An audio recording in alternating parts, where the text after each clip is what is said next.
আসসালামু আলাইকুম। Ayatollah Ali Khamenei আছেন নাকি নেই সেটা বড় কথা নয়, তবে এটা নিয়ে চারপাশে নানান রকমের শোরগোল লেগে গিয়েছে। তবে একটা কথা মনে রাখা উচিত, তথ্য আমরা যেটা দেই সেটা ইন্টারন্যাশনাল মাধ্যম থেকে নিয়ে দেই, এবং এই মাধ্যমগুলো যদি আমাদেরকে ভুলভাল তথ্য দেয় তাহলে আমরাও আপনাদেরকে ভুলভাল তথ্য দেব।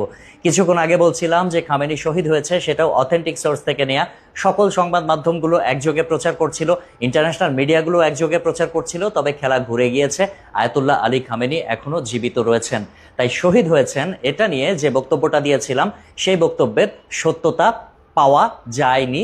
আমি যে সোর্স থেকে নিয়েছিলাম রয়টার্স, সেই রয়টার্সও তারা ভুল স্বীকার করে পোস্ট করেছে।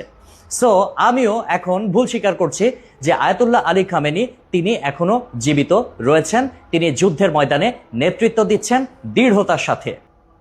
আসসালামু আলাইকুম। তো আমরা সবাই যেটুকু ভিডিও দেখলাম, তো আয়াতুল্লাহ খামারু মরেছে কি না মরেছে তা আমরা সেটা জানি না। তো আল্লাহকে যেন সবাই দোয়া করবো যেন এই যে ভাই ভিডিওটা বললো এই ভিডিওটা সঠিক হয়। তো যেহেতু এখনই সোশ্যাল মিডিয়ার ভিডিও যে যেখান থেকে পাই সেখানে ভিডিও নিয়ে ছাড়ে, যেহেতু আমরা এরা নিজের কানে বা নিজের চোখে তো দেখা নয়। তো আল্লাহর কাছে আমরা দোয়া করবো যেন এই যে ভাই ভিডিওটা ছেড়েছে এই ভিডিওটাই সত্যি হয়, অর্থাৎ আয়াতুল্লাহ খামারু যেন বেঁচে থাকে।